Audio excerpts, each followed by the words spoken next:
آج ہم انطونیو ڈمیسیو کی مشہور کتاب the feeling of what happens کے ایک بہت ہی اہم باب پر بات کر رہے ہیں۔ چیپٹر 2، جذبہ اور احساس، یعنی ایموشن اینڈ فیلنگ۔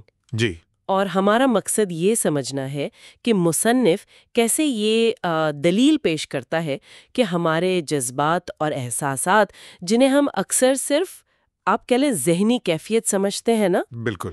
وہ دراصل ہمارے جسم میں ہونے والی تبدیلیوں سے جڑے ہیں، اور یہی تبدیلیاں ہمیں اپنی ذات، اپنے میں ہونے کا شعور بخشتی ہیں۔ جی ہاں، یہ ایک بہت بنیادی سوال ہے جس سے ڈماسیو نمٹ رہے ہیں۔ عام طور پر جب ہم شعور یعنی کانشیسنس کی بات کرتے ہیں تو ذہن میں بس وہ فلم یا تصویریں چل رہی ہوتی ہیں، وہ خیال آتا ہے۔ ہاں، جو دماغ میں چل رہا ہے۔ بالکل، لیکن ڈماسیو کا زور اس بات پر ہے کہ اصل معمہ یہ نہیں کہ یہ فلم کیسے بنتی ہے، اصل سوال یہ ہے کہ یہ احساس کیسے پیدا ہوتا ہے کہ کوئی اس فلم کو دیکھ رہا ہے۔ اچھا۔ یعنی یہ سیلف کا احساس کیسے بنتا ہے، اور ان کے نزدیک جذبات اور احساسات یہ اس خود کے احساس کی تعمیر میں مرکزی حیثیت رکھتے ہیں۔ یہ صرف کوئی رنگ نہیں ہے ذہن کے، بلکہ ہمارے وجود کی بنیاد ہیں۔ تو سب سے پہلے تو شاید یہ واضح کرنا ضروری ہوگا کہ مصنف جذبہ یعنی ایموشن اور احساس یعنی فیلنگ، ان میں فرق کیا دیکھتا ہے؟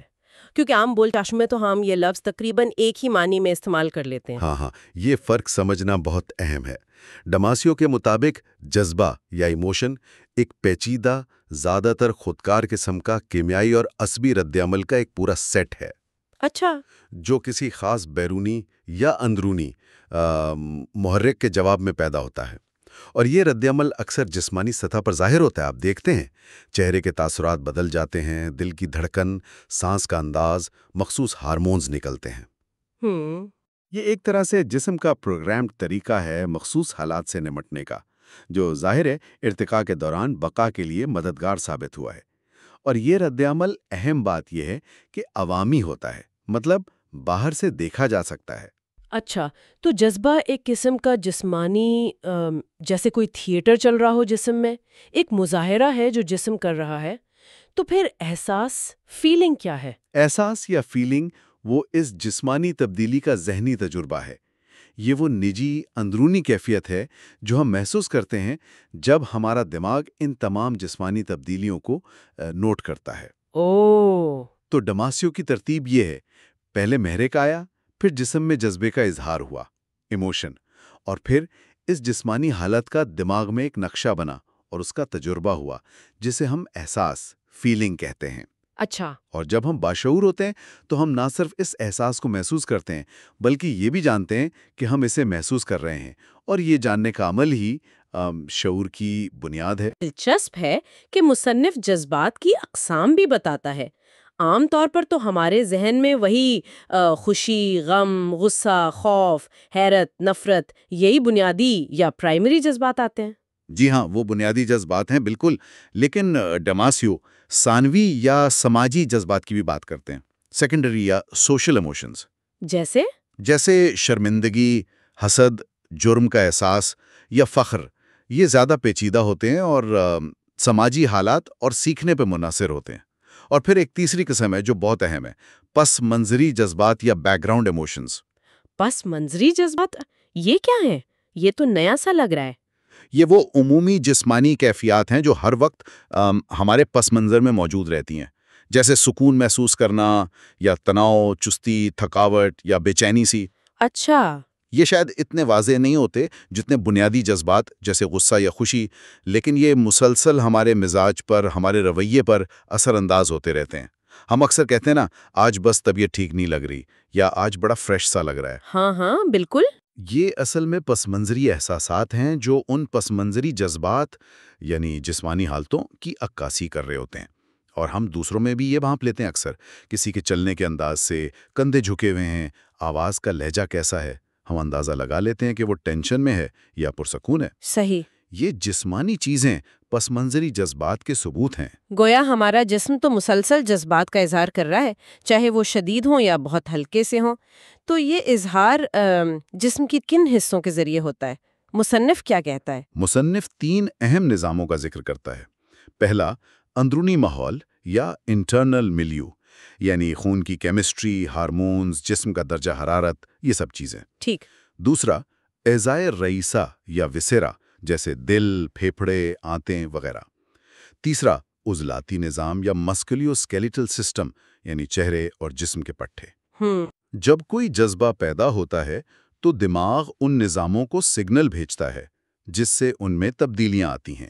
یہ تبدیلیاں نہ صرف ہمارے جسمانی منظرنامے یعنی باڈی لینڈسکیپ کو بدلتی ہیں، بلکہ یہ دماغ کے کام کرنے والے انداز کو بھی متاثر کرتی ہیں، خاص طور پر سوچ اور فیصلہ سازی سے متعلق حصوں کو۔ اور یہی جسمانی تبدیلیاں ان عصبی نمونوں، نیورل پیٹرنز کو جنم دیتی ہیں جنہیں دماغ بعد میں احساس کے طور پر بڑھتا ہے۔ کیا ان جسمانی رد عمل پر ہمارا کوئی کنٹرول بھی ہوتا ہے؟ مجھے تو لگتا ہے یہ بس خود بخود ہو جاتے ہیں۔ کتاب میں ایک مثال تھی، وہ پیانو نواز ماریا، کیا نام تھا؟ جی، ماریا جواؤ پیریز۔ ہاں، وہ مثال اہم ہے۔ وہ میوزک سنتے ہوئے اپنی مرضی سے اپنے جسمانی رد عمل، خاص طور پر جلد کی برقی مزاحمت، سکن کنڈکٹنس رسپانس، جو جذباتی اراؤزل کا ایک پیمانہ ہے، اچھا، اسے کم یا زیادہ کر سکتی تھیں۔ تو یہ دکھاتا ہے کہ اگرچہ جذبات کا جسمانی اظہار زیادہ تر خودکار ہوتا ہے، لیکن ایسا نہیں کہ اس پر بالکل ہی کنٹرول نہ ہو۔ کچھ حد تک شعوری کنٹرول ممکن ہے، خاص طور پر شاید تربیت سے۔ جی، تربیت اور توجہ کے ذریعے۔ لیکن یہ بھی حقیقت ہے کہ زیادہ تر وقت یہ رد عمل ہمارے شعوری کنٹرول سے باہر ہی ہوتے ہیں۔ ایک اور کافی حیران کن بات جو کتاب میں ہے، وہ یہ کہ جذبات کے لیے شعور ضروری نہیں ہے، یعنی یہ غیر شعوری طور پر بھی پیدا ہو سکتے ہیں اور ہمارے رویے پر اثر ڈال سکتے ہیں۔ اس سلسلے میں وہ ڈیوڈ نامی مریض کا ذکر ہے۔ ہاں، ڈیوڈ کا کیس بہت اہم ہے۔ اسے شدید قسم کی یادداشت کی بیماری تھی، ایمنیشیا۔ خاص طور پر نئی یادیں بنانے کی صلاحیت وہ بالکل ختم ہو چکی تھی۔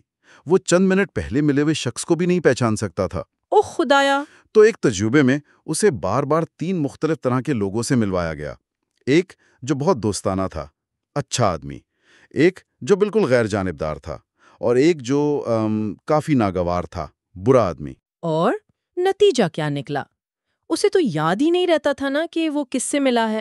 بالکل، شعوری طور پر اسے قطعی یاد نہیں تھا کہ وہ ان لوگوں سے پہلے ملا ہے یا ان کا رویہ کیسا تھا، لیکن جب اسے ان لوگوں کی تصاویر دکھا کر پوچھا گیا کہ وہ کس سے دوستی کرنا پسند کرے گا، تو اس نے مستقل طور پر اچھے آدمی کی تصویر کا انتخاب کیا۔ اچھا، اور برے آدمی سے گریز کیا۔ یہ دکھاتا ہے کہ اگرچہ اسے شعوری طور پر کچھ یاد نہیں تھا، اس کے دماغ نے ان ملاقاتوں کا ایک غیر شعوری جذباتی ریکارڈ رکھا ہوا تھا۔ ایک طرح کی جذباتی ٹیگنگ ہو گئی تھی۔ واو! اور یہ ریکارڈ اس کی ترجیحات پر اثر انداز ہو رہا تھا، یعنی جذبہ پیدا ہوا اور اس نے رویے کو متاثر کیا بغیر شعوری علم یا یادداشت کے۔ یہ تو کمال ہے۔ اس کا مطلب ہے کہ ہمارے اندر ایسے جذباتی رد عمل چل رہے ہو سکتے ہیں جن کا ہمیں شعوری طور پر پتہ بھی نہیں، لیکن وہ ہمارے فیصلے اور پسند ناپسند کو شیپ کر رہے ہوتے ہیں۔ یقیناً، بالکل۔ یہ تجربہ یہ بھی دکھاتا ہے کہ جذبات کا پیدا ہونا جاننے یا شعوری یادداشت پر منحصر نہیں ہے۔ یہ زیادہ بنیادی اور خودکار عمل ہے۔ اور دلچسپ بات یہ بھی ہے کہ ڈیوڈ کے دماغ کے وہ حصے جو جذبات اور فیصلہ سازی کے لیے بہت اہم سمجھے جاتے ہیں، جیسے امیگڈالا، وہ بادام کی شکل کا حصہ جو خوف اور انعام جیسے جذبات پروسیس کرتا ہے، اور وینٹرو میڈیل پریفرنٹل کارٹیسز، پیشانی کے پیچھے والا حصہ جو سماجی جذبات اور فیصلوں سے جڑا ہے، وہ خراب تھے۔ اس کے باوجود اس کا بنیادی شعور، کور کانشسنس، یعنی اپنے ہونے اور محسوس کرنے کا جو لمحہ بلمحہ احساس ہوتا ہے، وہ برقرار تھا۔ تو اس سے یہ نتیجہ بھی نکلتا ہے کہ شاید یہ مخصوص حصے جذبات پیدا کرنے یا بنیادی شعور کے لیے واحد ذمہ دار نہیں، دماغ کے دیگر راستے بھی ہو سکتے ہیں۔ اگر جذبات اتنے بنیادی ہیں اور خودکار بھی ہو سکتے ہیں تو پھر ان کا حیاتیاتی مقصد کیا ہے؟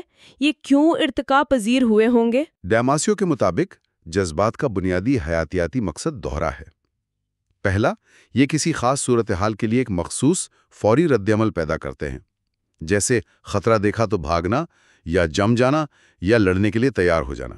یہ بیرونی عمل ہے۔ ٹھیک ہے۔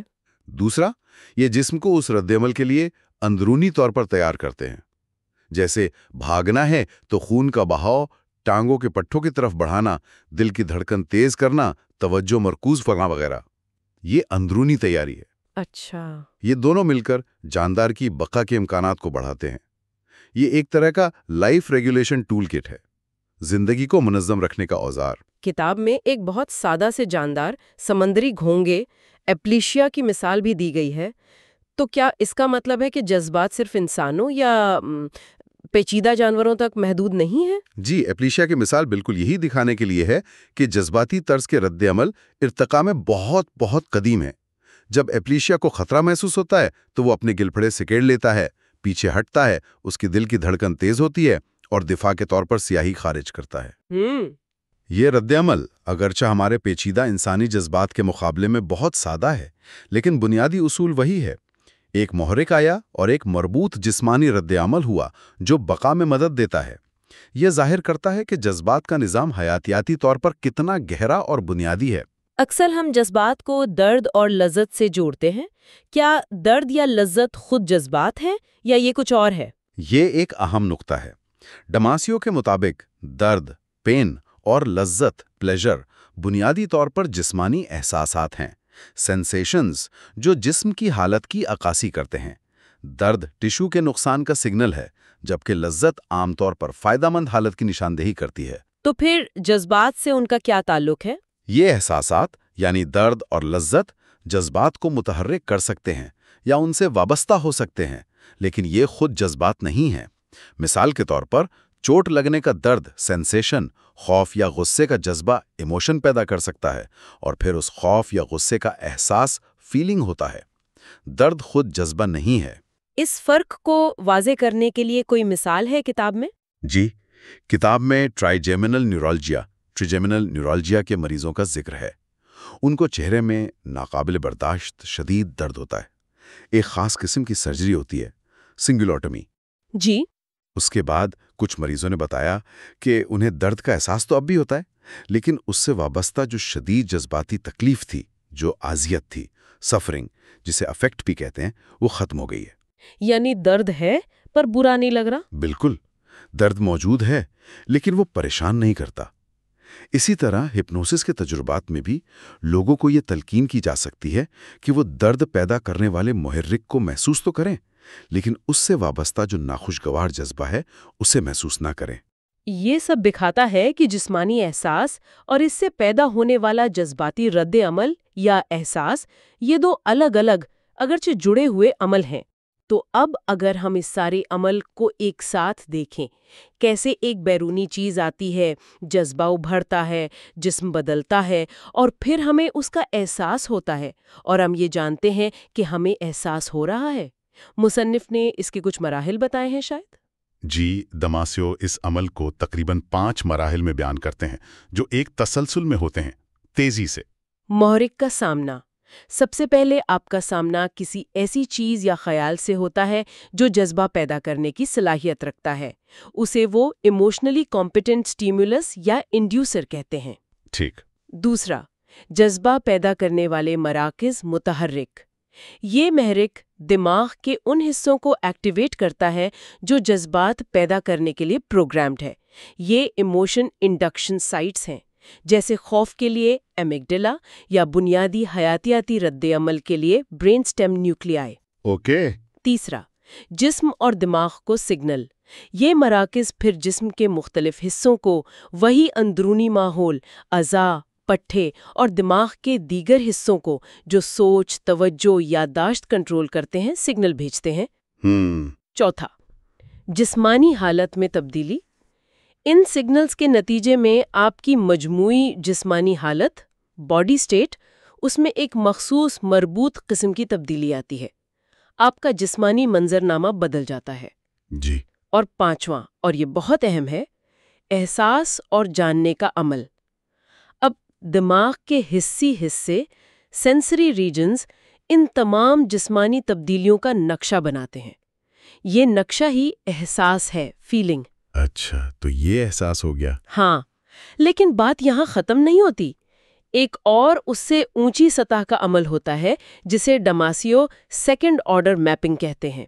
اس میں دماغ نہ صرف جسمانی حالت کا نقشہ بناتا ہے بلکہ اس نقشے کو اس محرک سے جوڑتا ہے جس نے یہ سب شروع کیا تھا۔ اوہو۔ یہ تعلق کہ فلاں چیز نے میرے جسم میں یہ تبدیلی پیدا کی، یہی جاننے کا احساس ہے کہ میں محسوس کر رہی ہوں۔ یہی بنیادی شعور، کور کانشسنس کی بنیاد ہے۔ واہ، یعنی یہ جاننا کہ میں محسوس کر رہی ہوں، یہ کوئی پراسرار روح یا دماغ کا کوئی الگ تھلگ کام نہیں ہے، نہیں، بلکہ یہ دماغ کی ایک صلاحیت ہے کہ وہ جسم میں ہونے والی تبدیلیوں کو نوٹ کرے اور انہیں کسی وجہ سے منسوب کر سکے۔ یہ ایک طرح کی غیر زبانی کہانی ہے جو دماغ مسلسل خود کو سنا رہا ہے، یہ ہوا اور اس کی وجہ سے میرے جسم میں یہ ہوا۔ بالکل، بالکل یہی نکتہ ہے۔ اور یہ کہانی جسم کے بغیر ممکن ہی نہیں۔ بالکل یہی بات ہے۔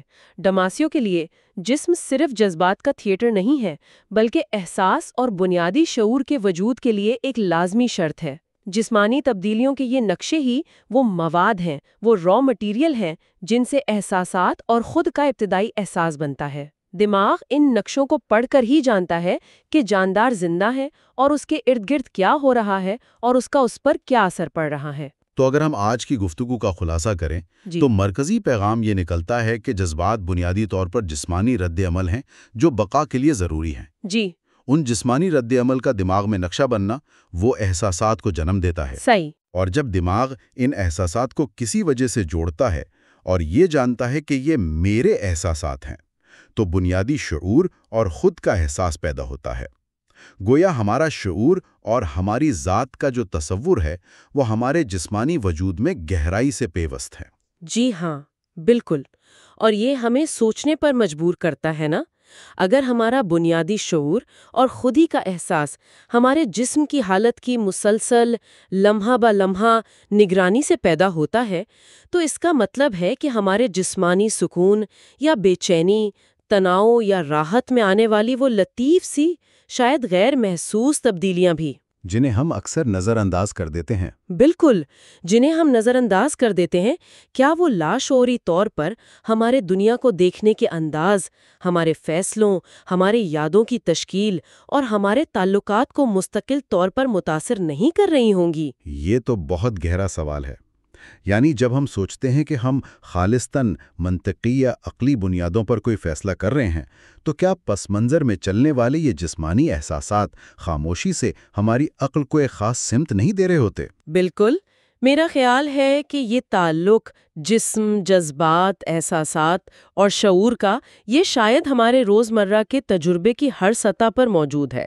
ہم اسے کتنا سمجھ پاتے ہیں اور یہ ہمارے فیصلوں اور زندگی پر کتنا اثر انداز ہوتا ہے، یہ ایک ایسا سوال ہے جس پر مزید غور و فکر کی ضرورت ہے۔ دماسیو کا کام ہمیں اسی کھوج کی دعوت دیتا ہے کہ ہم صرف سوچنے والی مشینیں نہیں ہیں بلکہ محسوس کرنے والے جیتے جاگتے جسم ہیں۔